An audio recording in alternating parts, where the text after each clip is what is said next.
सबसे पहले तो जानना चाहेंगे प्रेजेंट टाइम में जो सबसे बड़ी होल कंट्रोवर्सी चल रही है तांडव को लेकर, आपने भी देखी, सो क्या रिएक्शन है सर आपका एंड क्या कहना चाहेंगे आप जिस तरह से ये तांडव में दिखाया गया है? देखिए, सबसे पहले तो मैं फ्रीडम ऑफ स्पीच एब्सोल्यूट होनी चाहिए उस पे, उसके लिए उस पर विश्वास करता हूँ और उसके लिए लड़ता भी हूँ हमेशा, मैं सबकी किसी की भी हो।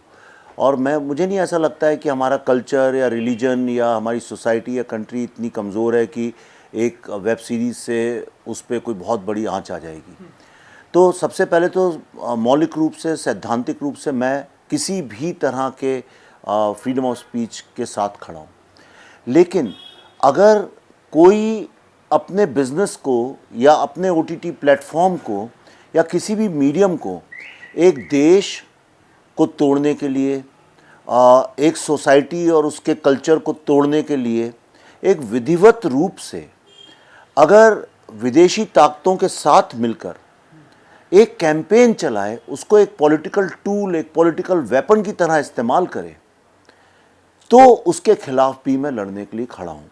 जैसे फॉर एग्ज़ाम्पल, हम सबको पता है भारत में कास्ट का इशू है, लेकिन अगर कोई अपने ओटीटी प्लेटफॉर्म को सिर्फ इसलिए इस्तेमाल करे कि अपर कास्ट और लोअर कास्ट में झगड़ा हो जाए और वायलेंस हो जाए, तो उसके अगेंस्ट में मैं लड़ने के लिए खड़ा हूँ। तो जो ये तांडव की बात है, ये मैं सबको बताना चाहता हूँ कि ये जो ओटीटी प्लेटफॉर्म्स हैं, ये अमेरिकन प्लेटफॉर्म्स हैं जिनको चाइनीज़ और मिडिल ईस्टर्न लोगों से पैसा मिलता है, फाइनेंस्ड है। और इसमें जो बैठे लोग हैं, ये कैंपेन चलाते हैं और ये वेल डिज़ाइंड कैंपेन है कि भारत में भारत के लोगों को, मेजॉरिटी को एम्बैरेस किया जाए और भारत में हर समय एक कॉन्फ्लिक्ट बना रहे, क्योस बना रहे, इसके लिए ये लोग काम करते हैं। और ये बात खुल के सामने आ गई है। जिस तरह से कि अमेरिका में कई सारे प्रोफेसर्स और मीडिया के लोग चाइनीज़ कंपनी के लिए काम करते हैं, इंडिया में अभी 100 जर्नलिस्ट लोगों की लिस्ट आई है, जो शेखर गुप्ता जी, जो कि एडिटोरियल गिल्ड के प्रेसिडेंट थे, उन्हीं के प्रिंट में छपी थी कि 100 लोग जो हैं चाइनीज़ लोगों के लिए काम करते हैं, भारत को तोड़ने का काम। और ये इतने मधुर तरीके से करते हैं कि आपको पता भी नहीं चलेगा। इसलिए मुझे लगता है ये तांडव में जो इंटेंशन है ये गलत है और इसलिए इस पर सवाल उठना चाहिए। एंड सर, ये जैसे कि आपने भी कहा कि ये इस समय जितने भी ओटीटी प्लेटफॉर्म हैं, इन सभी बाहर का पैसा लगा हुआ है, चाइनीज़, अमेरिका, मिडिल ईस्ट, तो आप इनके कितना खिलाफ हैं कि ये जो ऐप, ये जो ओटीटी प्लेटफॉर्म है, ये इंडिया में क्या इन्हें बैन होना चाहिए? नहीं, बैन कुछ भी नहीं होना चाहिए, लेकिन भारत के लोगों को इतना जागरूक होना चाहिए कि उनको ये समझ में आए कि इन प्लेटफॉर्म्स का भारत से कोई लेना देना है नहीं। इनका भारत से, भारत की कहानियों से, भारत की सभ्यता से, भारत के उत्थान से, भारत के विकास से कोई लेना देना नहीं है। ये अपनी कंट्री में तो कभी बनाते नहीं हैं एंटी नेशनल चीज़ें। ये अपने देश में तो कभी भी, हमेशा इनकी सारी चीज़ों में आपको लगेगा America is the greatest country in the world, हमेशा बोलेंगे America is the best democracy in the world. और दूसरे देशों में जाके उनको छोटा दिखाना, उनमें हीन भावना क्रिएट करना, ये अमेरिका की एक हमेशा से कॉर्पोरेट फिलॉसफी रही है। और इसके लिए मुझे ऐसा लगता है कि भारत में जो ओटीटी प्लेटफॉर्म्स हैं, वो भारत की कहानियाँ, भारत की कठिनाइयाँ, भारत की समस्याएं, इन सब चीज़ों के ऊपर इतने अच्छे कार्यक्रम बना सकते हैं कि भारत का जो युवा है, भारत के जो बच्चे हैं, उनको एक तो देश के बारे में समझ आएगी, असली इतिहास पता चले, और वही नहीं, भारत को आगे ले जाने के लिए भी उनमें कॉन्फिडेंस डेवलप हो। मुझे ऐसा लगता है ओटीटी की ये जिम्मेदारी है। एंड सर, कश्मीर फाइल की अगर मैं सर बात करूँ, 2 दिन पहले या मैं देख रहा था न्यूज़ चैनल पे ही कि लोग बातें कर रहे हैं कि फतवा जारी किया गया है, ये नहीं करने देंगे। आपने भी अपनी इस फिल्म को टोटल जो है लेकर गए कि ओटीटी प्लेटफॉर्म पर, लेकिन मैंने सुना कि वहाँ पर अलाउ नहीं किया गया कि नहीं, हम इस तरह से चीज़ें लोगों के सामने प्रेजेंट नहीं करेंगे। कैसे देखते हैं सर आप? तो अब आपका जो अगला प्रोजेक्ट जो होगा इस कश्मीर फाइल को लेके, अगला कदम क्या होगा सर? नहीं, अगला कदम ये होगा, हमने अभी शूटिंग ख़त्म की है, अभी हम लोग उसकी पोस्ट प्रोडक्शन एडिटिंग चालू कर रहे हैं।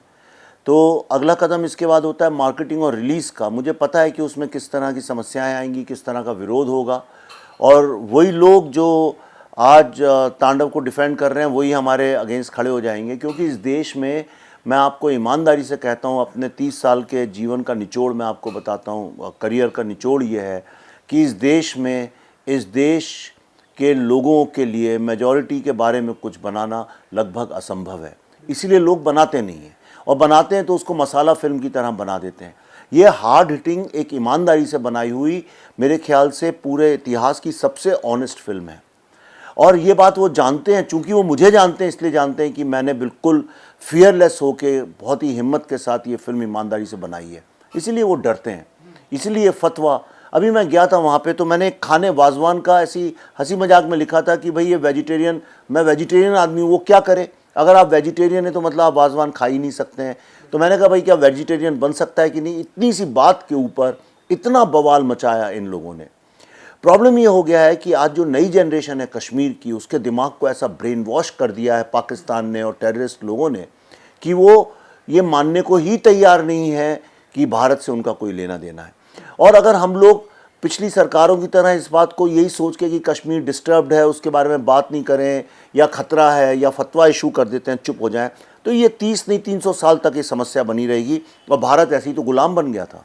और ये जो कश्मीर है, ये सिर्फ कश्मीर नहीं, आज जगह जगह मोहल्ले और गलियों में और शहरों में छोटे छोटे कश्मीर बनेंगे। इसलिए इनके साथ लड़ना ज़रूरी है।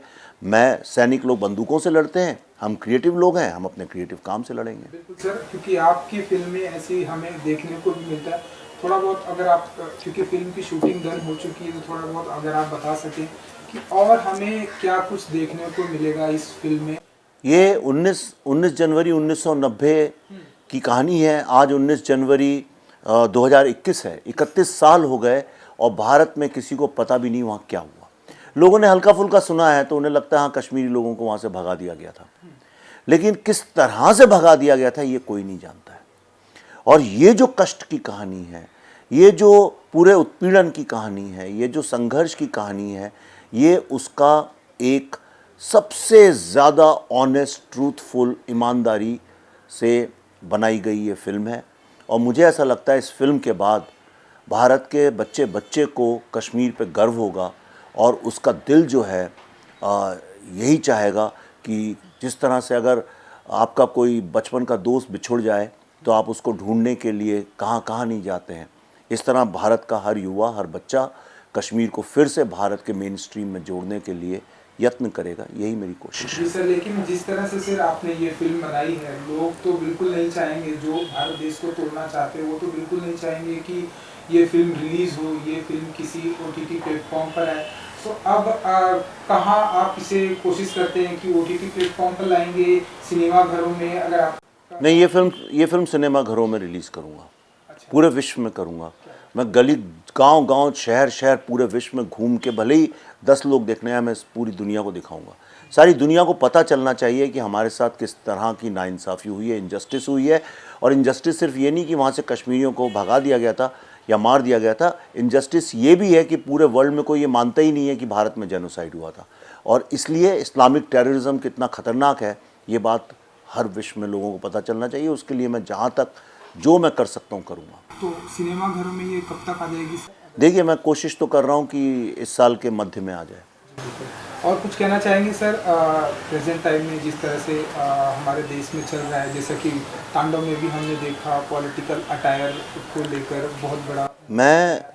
मैं सिर्फ ये कहना चाहूँगा, भारत एक बहुत बड़ा जॉइंट फैमिली है और जॉइंट फैमिली को तोड़ने के लिए कुछ नहीं लगता है। एक पड़ोसी जो है घर के किसी एक सदस्य को ज़रा सा भड़का दे, बहका दे, तो कई 100 साल का जो जॉइंट फैमिली का एक जो पेड़ होता है बरगद की तरह से, उसे टूटने में 2 मिनट नहीं लगते हैं। और ये काम कई लोग इस ताक में ही लगे रहते हैं किस तरह से एक परिवार को तोड़ा जाए। भारत एक जॉइंट फैमिली है, इसको तोड़ने में बहुत सारे लोग नज़र लगाए बैठे हैं जो इसको तोड़ना चाहते हैं। कई सारे लोग जो हैं वो बहक जाते हैं, लेकिन ये वक्त है जो बहके लोग हैं उनको समझाने का और जो भड़काने वाले हैं उनसे लड़ाई लड़ने का।